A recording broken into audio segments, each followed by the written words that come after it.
Recite today news पिछले कई दिनों से व्हाट्सएप पर हो रही जाति बहसों को खत्म करने की कोशिश में लगा हुआ है।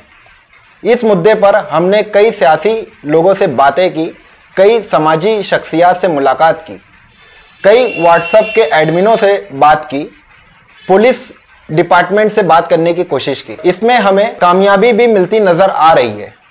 आज हम एमआईएम के लीडर नौजवान रहनुमा डॉक्टर खालिद परवेज साहब के साथ बैठे हैं।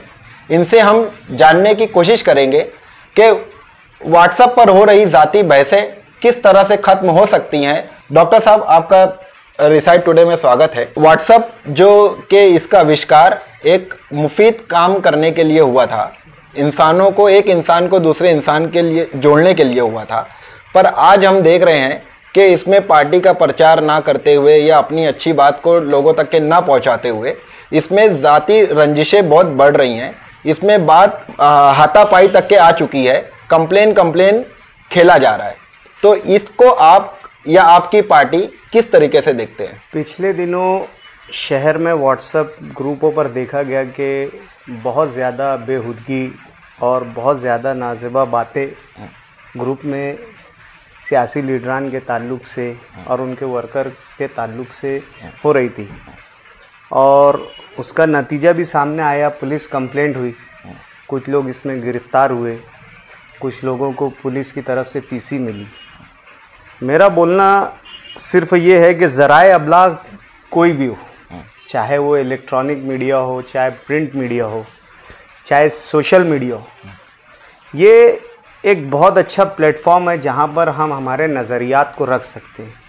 नज़रियात, मज़बूत नज़रियात, हमारे प्रोग्राम्स, हमारे एम्स को हम अच्छे तरीके से रख सकते हैं। ये एक ऐसा प्लेटफॉर्म है जहाँ पर हम हमारे हमनवा, हमारे हामी, इसके अलावा हमारे मुखालफिन जो हमारे नज़रियात से इख्तिलाफ़ रखते हैं, वो हमारे नज़रियात के हामी नहीं रहते हैं, एक अच्छी और एक सेहतमंद उनसे हम गुफ्तगू कर सकते हैं, डिबेट कर सकते हैं। ये एक बहुत अच्छा कहना चाहिए कि एक माध्यम है, एक ज़रिया है जहाँ पर हम हमारे नज़रियात का यानी एक एक्सचेंज कर सकते हैं। इसमें जब हम बात करते हैं तो एक हेल्दी डिबेट में अच्छी बातें, अच्छे नज़रियात सामने आते हैं। ये इसका मज़बूत पहलू हुआ। इसके मज़बूत पहलू का इस्तेमाल आज कम हो रहा है और मनफी बातें इसमें ज़्यादा हो रही है। ज़ातियात पर बातें हो रही है, एक दूसरे की ज़ातियात पर कीचड़ उछाला जा रहा है, उनकी ज़ाती ज़िंदगियों में होने वाले कामकाज को लेकर एक दूसरे को बदनाम किया जा रहा है, घर वाले, फैमिली मेम्बर्स के बारे में बोला जा रहा है। यानी कहने का मतलब ये है कि हम असल इश्यूज़ से हटकर ऐसे इश्यूज़ जिससे समाज को, शहर को फ़ायदा हो सकता है, वो सब इश्यूज़ छोड़कर हम यानी बेजा और फालतू इश्यूज़ पर एक दूसरे से बहस कर रहे हैं, जिसका ना समाज को कोई फ़ायदा है, ना हमारे कोई समाज में रहने वाले किसी शख्स को फ़ायदा है, ना शहर को फ़ायदा है। जो कि ये एक बुरी मिसाल है और बुरी निशानी है, और ये शहर की सियासत की एक बदतरीन मिसाल है। मैंने शहर की सियासत को कभी इस लेवल पर नीचे उतरते और गिरते हुए नहीं देखा जो आज व्हाट्सएप के माध्यम से शहर भर में हो रही है, और मैं तो इसकी सख्त मुखालफत करता हूँ। मैं इस ताल्लुक़ से जो भी पार्टी के वर्कर्स हैं, जिस जमात से, जिस पॉलिटिकल पार्टी से जुड़े, उनसे गुजारिश करता हूं कि आप सोशल मीडिया पर अपने पार्टीज़ के मैनिफेस्टो, इश्यूज़, आने वाले प्रोग्राम्स, शहर के लिए वो क्या दे सकते हैं, ये सब बातें ज़्यादा रखें और इन बातों का ज़्यादा प्रचार करें, इन बातों की ज़्यादा तशहीर करें। इस बात की एडवर्टाइज ज़्यादा होना चाहिए कि वो शहर को आने वाले वक्तों में क्या बेहतर से बेहतर दे सकते हैं। ये असल उसका मकसद होना चाहिए व्हाट्सएप ग्रुप्स का, व्हाट्सएप ग्रुप का या व्हाट्सएप यूज़ करने वालों का असल मकसद ये होना चाहिए। डॉक्टर साहब, जब हम देखते हैं कई दिनों से अभी तो रुका हुआ है मामला, पुलिस कंप्लेन होने के बाद या पीसी मिलने के बाद से पता ये चलता है कि शायद है कि जो लोग को पीसी मिली है उन लोगों के बाहर आने के बाद आपको क्या लगता है कि ये मामला और दराज होगा या थम जाएगा? देखिए, बात कैसे रहती है कि अभी जो मामला, पुलिस का मामला हुआ, इसमें रंजिशें बढ़ सकती है।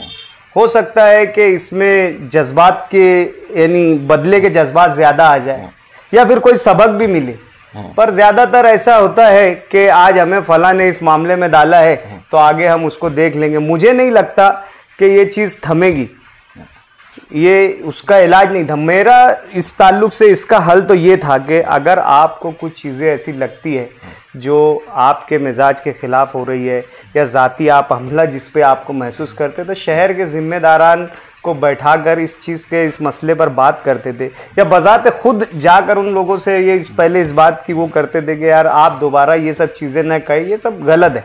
पुलिस कंप्लेंट हुई, या फिर एक चीज़ ऐसा भी हो सकती है कि हद से ज़्यादा अगर ये मामला हुआ होगा तो फिर ये जो हुआ है ये फिर मैं इसको दुरुस्त मानता हूँ। अगर ये शुरुआती ये इनिशिएटिव लिया गया है, शुरुआत में ही अगर ये वो की गई तो ये गलत बात हुई।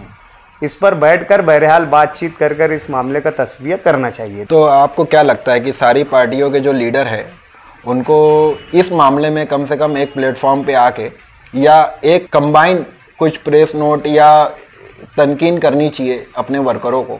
शहर के लीडरान का जो इस वाक़े के बाद से बयानात आना शुरू हुए, अपनी अपनी पार्टी के तर्जुमान जो ये कह रहे हैं कि हमारे लीडरान इस बात के ख़िलाफ़ है, मैं मानता ही नहीं कि लीडरान इसके ख़िलाफ़ रहेंगे। अगर कोई रहनुमा अगर ख़िलाफ़ रहता तो सख्ती से इस अमल को रोकने की पूरी भरपूर कोशिश करता। और आज के सियासी रहनुमाओं के वर्कर्स पर आज लीडरान का इतना असर तो है कि अगर वो किसी चीज़ के लिए रुके तो वर्कर्स रुक जाते हैं।